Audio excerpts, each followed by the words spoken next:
and that's got to change. That's too much. Yeah. Here we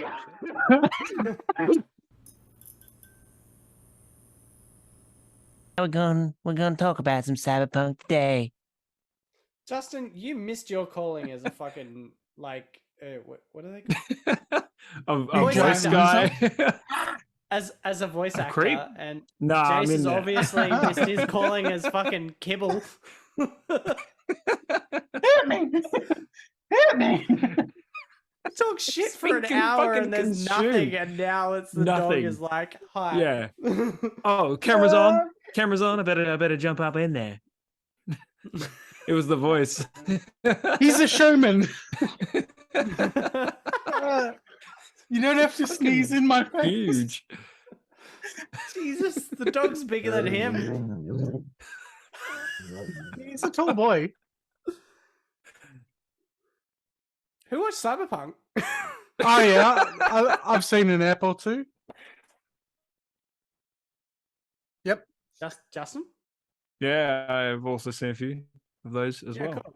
It was good. I gave an opinion last episode, so I'm gonna wait for your guys because everyone knows I just fucking squirted over it. Yeah, No, I never want that image again. I mean, it's obvious that it's obvious that like Jace is gonna love it because he already loves the Cyberpunk game. So Yeah, but he's a critical dude. I'm sure he'll have some things. maybe, Yeah. maybe. I found it was a lot of fun. The music style was awesome. Like there's some grindcore in there, which I was like, Yeah. man, if it was any other show, it probably just would have felt a little bit out. But even like for its moment, it was kind of random, and I was like, oh shit, what? But it actually worked really well. Like For the during the scene, surgery scenes. Yeah, it was just sick. I was like, holy crap, this is awesome. Like, Yeah. it really flowed well. Like the music is like definitely, as you were saying, it's like super dynamic and very different. Like I find like it's not just the one sort of pace and it's not the one type. It feels like it all fits, but it's all very different in its own respect as well. Like if you listen to them and you didn't know Cyberpunk and you just heard someone listening to it, you'd been like, whoa, your sound like your playlist is kind of like all over the place, but I like it, but it's kind of weird. And that's kind of like Cyberpunk as a whole. Like it's kind of weird and you like it and it's just kind of all over the place and it's wild and it's just it's a journey, man. And but they do a lot of world building really quickly. So I've never played Cyberpunk, didn't know what it was. I mean, I knew it was kind of that the idea of it, like the neon sort of like Literally futuristic cyberpunk style. Yeah, exactly. That's like what it's the called. Cyberpunk style, like the whole neons and futuristic sort of glow and all of that sort of thing. But other than that, I had no idea. But they managed to explain it very quickly and build the world around like, you know, the main protagonist pretty quick. So, you know, Yeah, I like it. I think that they did a very good job of world building. And I spoke last time about the Studio Trigger. Yeah, I yeah. mentioned, yeah. So I'm not going to reiterate, but they usually disappoint me. But I think that they did a lot very quickly and then got on with the story. I don't know if it's because they were appeasing other people, because Jay said it was ordered by the people who made the game. Yes. Like Yeah, it was fully it's actually published. written by Yeah, the guy who wrote the game story as well. yeah. So, So like- I think that's got a lot to do with it, because Studio Trigger have never had like terrible animation by any means, but they've just been. I haven't enjoyed the projects they put out. This time, I felt like they were contained well. They did a great job on the animation style. The music was absolutely outstanding and matched beyond belief. Like I haven't watched an anime in recent times that had a better matching soundtrack. Yeah. A lot of them being good, but this was just absolute A lot of them perfection. feel like they have that one or two songs that they like kind of had to showcase because of like they spent money on it. So they're like, Yeah. epic moment. And then this like song comes on, you're like, all right. Yeah, this feels so forced. You always know an anime's last episode, if they haven't announced that this is the finale, when the opening soundtrack plays about From the 18 first minutes season. Yeah. 18 minutes in to your 22-minute episode, you hear the opening soundtrack from season 1, you know that's the last episode of the season. Mm. And also something epic is about to happen. But yeah, Cyberpunk didn't do that. It did a very good job of like the right song for the right moment, and the animation just killed it. I had nothing. Like, I'm an anime guy for it, but I don't have a serious complaint about it. Like, I've said that the sexuality in the first few episodes got me, but it also world built very well. Yes. And Yeah. then And you they get very moved used to on that. from it. Yeah. You get used to the nicely. sexuality, and you get used to the nudity and stuff. And you're like, it's just part of their depravity, you know? Exactly. Like, they Just put how it they in are. there and were like, this is the world, but it's not a focus for the show because it's not a part of the show. But please know this is the world. And then it just fucked off. And I was cool with that. I was like, yep, I understand that's part of it, but it's not a part of the protagonist's mindset. Like, he's not really into it that much, so we're not getting shown that much. But here's the world. And that's what I felt they did really well in the first like 2 to 3 eps. Like, remember that this is the same people who did The Witcher, right? The Witcher is also, so like, if you guys have ever read the Witcher books, they are very heavy on the sex as well. It's Heavy. like, Well, I mean, the games aren't light. well, that's exactly what I mean, is like, that is part of Witcher lore as well. And then you watch content produced around that. Sex is sort of everywhere. And like in the games, there is sex everywhere, but they approach it from a mature perspective. Yeah. You might see, Triss Marigold's cans floating around in a spa tub. That's like, it's never necessarily portrayed as like, Geralt's eyes just pop out of his head and his tongue rolls out of his mouth and he's like, "Awooga!" Like, it's never approached in that sense. Like, yeah, there is the whole sexualization around it. It's nudity, and quite often it's based around sex within the Witcher world, at least. And it's done so in like a more mature approach. It's not in this childish, lustful way. Yeah. And the way they don't make a big deal out of it. It's not like, "Ooh, here's a pair of tits. Zoom in." Or they don't make a deal out of, like, there are several scenes where you see women just standing around topless in Cyberpunk Edgerunners, and it's never made a big deal of. They're just standing there talking or what have you, and then it moves on. It doesn't there are a zoom few in. moments You don't where watch jiggles. the protagonist kind of was like, oh, it kind of like looks awkwardly around, like, because he's young, not used to it, and he's which young. is a very anime And thing. it also happens to be yeah. the thing, like, these are women that he's actually interested in. Yeah, exactly. And it does develop as far as like relationships go moving forward. Yeah. So it sort of has its place. And I think that's where the difference is for me. As much as there is nudity and whatnot, I don't care when it comes to nudity. I'm an adult. My mum wife does not care. That was supposed to be a reference that, she's supposed to be like a mother figure. I thought I should clarify that I have not married my own mother. You need to. It was really like, you realize we post this publicly to everybody, and I didn't get that. Like, who the fuck knows me, though? See? Even that guy doesn't know. I don't know you. Get out of my house. But so like, it was handled well. And very well. And it handled the differences between people well. Like, you had he has a name, the guy who installs parts on David. The Ripper the doc. Yeah. Yeah. He, when we're introduced to him, is having a VR experience with machine assistance, and it's quite a lot. Whereas, like, with another girl, like you said, it's nudity, but it's not made a sexual thing. It's just she's naked because that's part of where she has to be at that moment. And I'm trying to do this all spoiler free, but it's handled quite well. I didn't hate it. Like, Studio Trigger have done worse things in the past with both Kill la Kill and Darling in the Franxx, where I was like, oh, cool. So we're going to control giant mechas with our butts, and we're going to get stronger with the least amount of clothing we have. I feel like they didn't have too much creative flow on this one, though. Like, as Jace was saying, I think CD they Projekt were Red animating came a in story hard. given to them, Yes. And yeah, they And did I think well. CD I Projekt think they Red did had a lot really of oversight well. as well. So what I've heard from recent rumors and chat about CG Projekt Red is that they have got projected 5 new games coming out in the next 5 to 6 years. So they've expanded their base of operations to be a massive operation. So while people probably think Cyberpunk may have been not as successful as they think, I think they might be wrong with that. Maybe it was some, a little bit of like bad news there as well. Like I think there might be a bit more to it. Like sure, the sales probably flopped because of the console issues. However, like anyone who's played on PC has never had those issues and they swear by it. So they're all passing that on to their friends who play PC and they've all got it.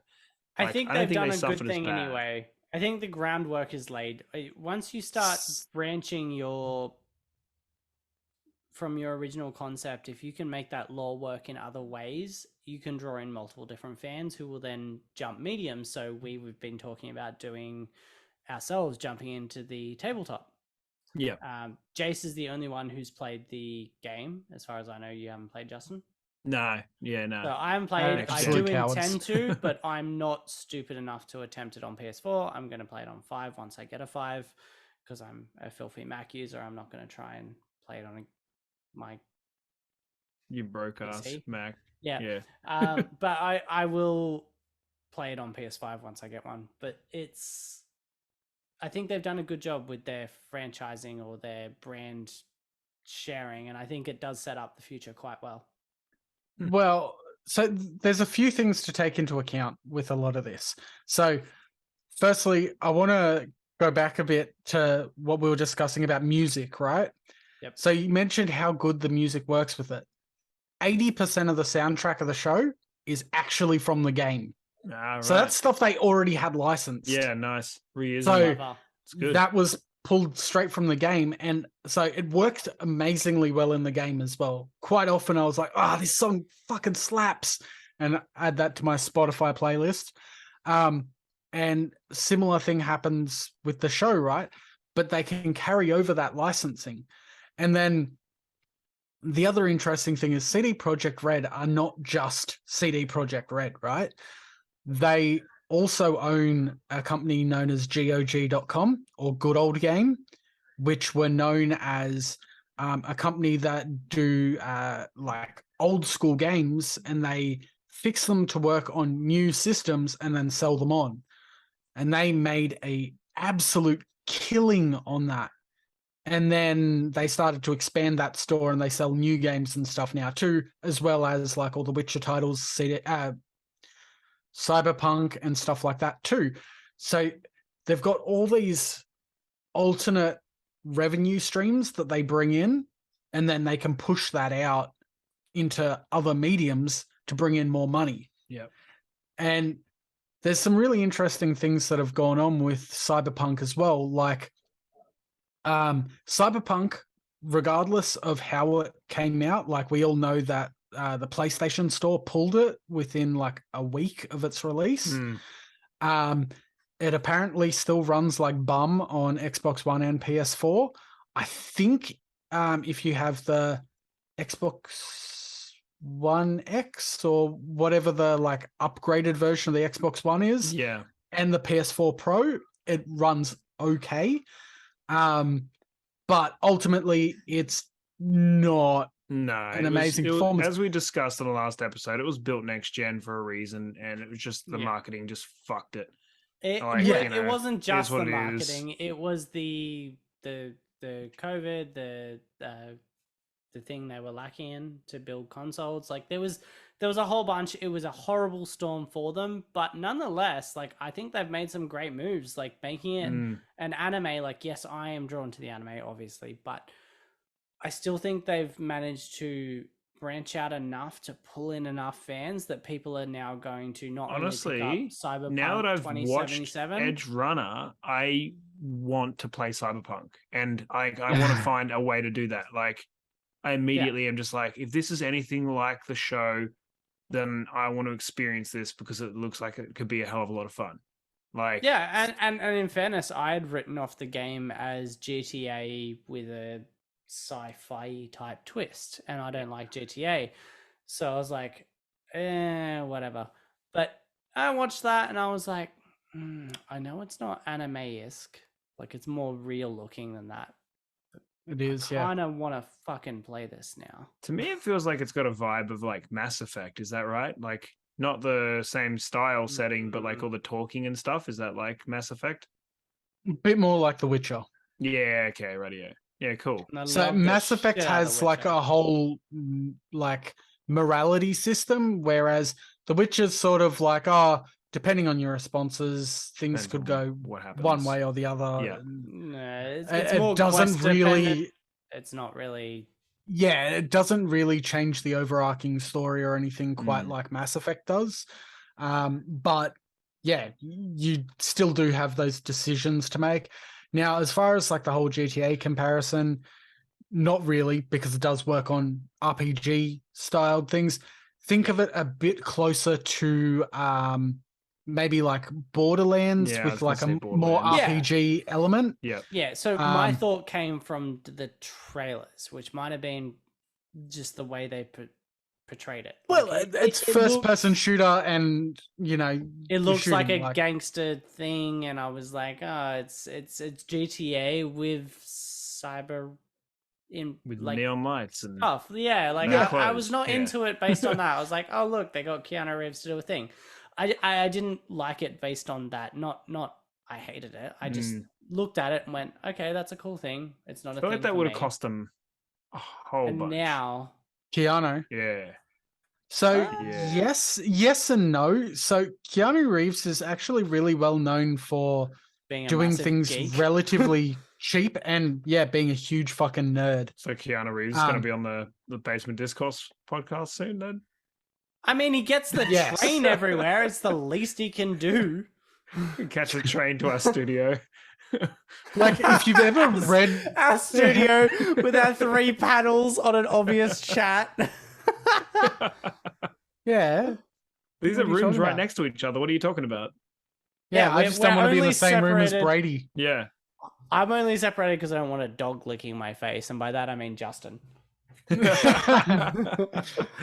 him. Yeah, that was good. Pay it.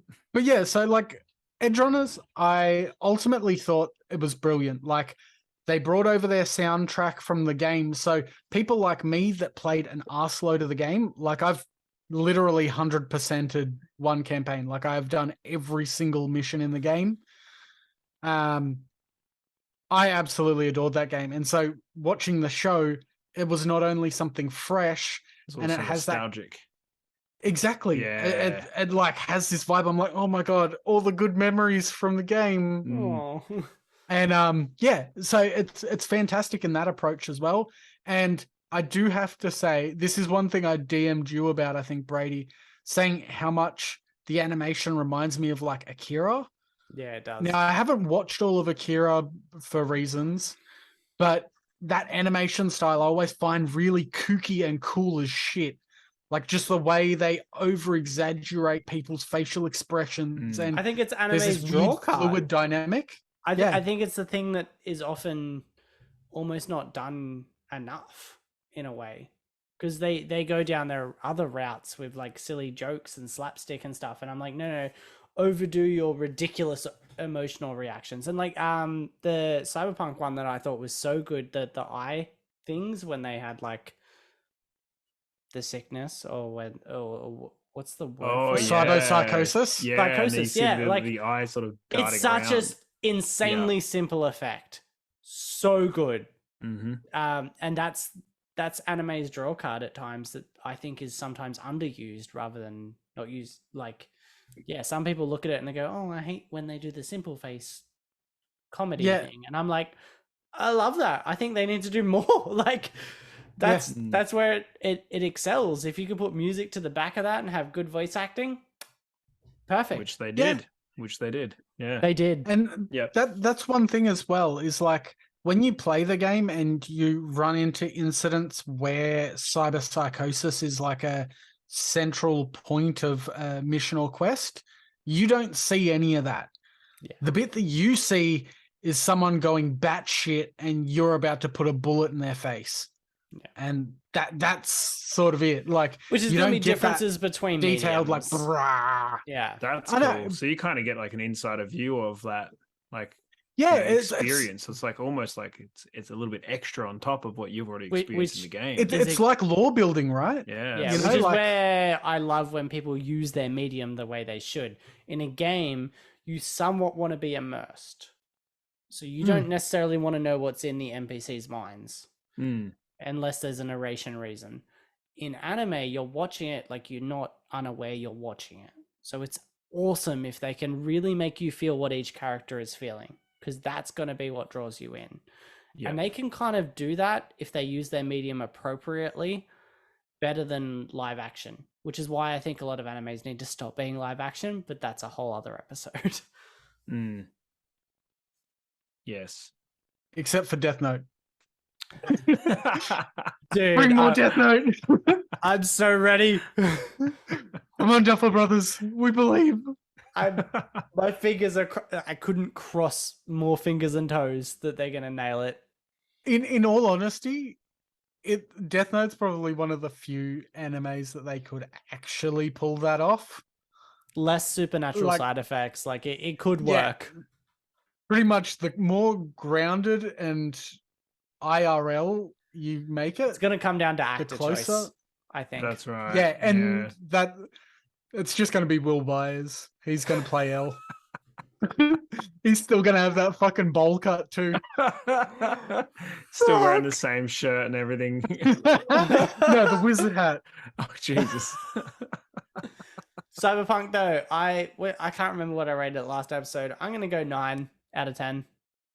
I would also go a 9 out of 10. Yep. I would too. Yeah, really, my only criticism was that if you've played the game beforehand, the end might already be partially spoiled for you. But other than that, it's fantastic. It is so well done that, as we've discussed, people who've never played the game or the TTRPG can jump in and enjoy it. And people who have played the game can also just jump in and get immersed in a whole new set of lore. It's fantastic. Nice. And yeah, on that point, we'll discuss that in a future episode, but I don't necessarily, when you branch out a story or a franchise or a world, you're going to have spoilers in one way or another when they're branches of them. Well, I didn't hate that, but we'll do that in a future episode. I'd like to quickly interject here. There is like We're doing it now. 70 to 100 years Yeah. that they could possibly cover, and they chose something that happens within the realm of the game, or at least close enough. I would it argue can that was on spoil. purpose to tie it to the game. Tie it all in. Absolutely. Correct, but when it is something so critical to the plot, Yeah, right. Justin, are you going to run us out or what? No. We're just going to go Fuck around y'all. in circles. All right. this piece of shit didn't even introduce me. He didn't I didn't introduce introduce me. shit. It's because your dog I'm the started ding and attacking you, ding and I was like, guy. oh, okay, That's cool. the gamer, and then he's the bald man. Obviously, I am the Which bottom is right also top me. man. You're definitely the bottom. All right. Well, look, if you haven't already, I mean, you probably should have. But subscribe. That's the main thing. Subscribe to the Subscribe YouTube. for dog. Subscribe jump for on the more shine on Instagram. Justin's head. I'm buffing it. I'm getting the buff on. You can jump on Subscribe for dog. Instagram. You can jump on our Discord. You can jump on our MySpace. Yep, Vampire Freaks, Habbo Hotel, Club Penguin. We Bebo. got the Twitter. We got, what else do we have?